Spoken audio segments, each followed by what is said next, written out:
Hello, come in. People have been asking me over the years, how did I write this little song? Martin and I wrote this little song. Martin, guitar, my friend. Well, it happened this way. I got a phone call from Salt Lake City from the church music committee. They said, we're putting out a new primary songbook and we want a different song. We'd like to have you write it. Would you please? And I said, sure, I'll give it a shot. They said, we want three things. We want it to be about the Old Testament prophets. We want it to sound like a Jewish folk song. And we want it to be a happy song so the children will want to sing it. I said, okay. There was one hard part. The works of the prophets. Okay, to try and put that into one little song is sort of like putting Wikipedia on a bumper sticker, but we'll work with that. I think we can do that.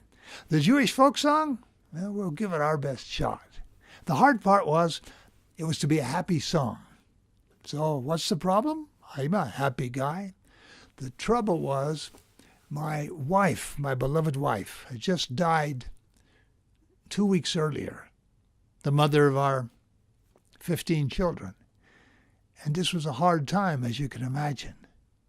And when I've talked with the children, I say, what do we do when we have something hard? And they always know. They say, we pray, we pray. Those Spanish kids say, oramos, oramos. And I prayed. And the Lord heard my prayer. And he answered it, as he always does.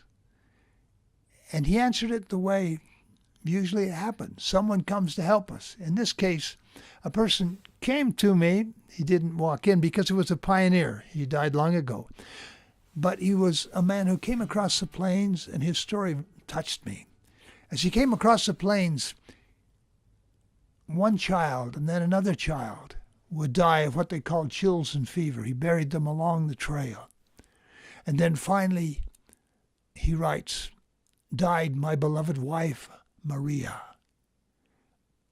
And this man came across the plains with the last 2 of his 11 children and without his wife. And he himself was so sick he couldn't sit up in the wagon. And I thought, how did he see to drive? Well, there was a hole, a knot hole, in the front of the wagon, the dashboard. He looked through that. What could he see? Not very much.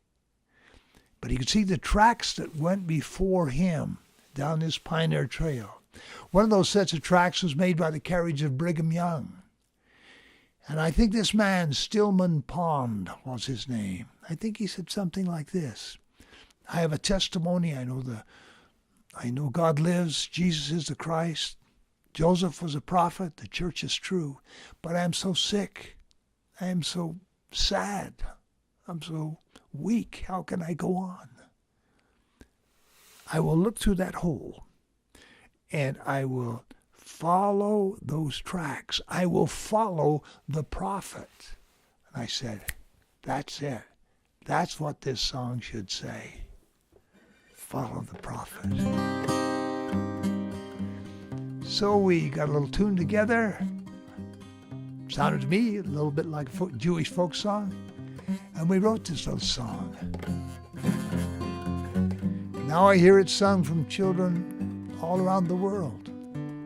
It's very humbling to me that the Lord blessed me to write this little song. And it tells some of the great stories of the prophets.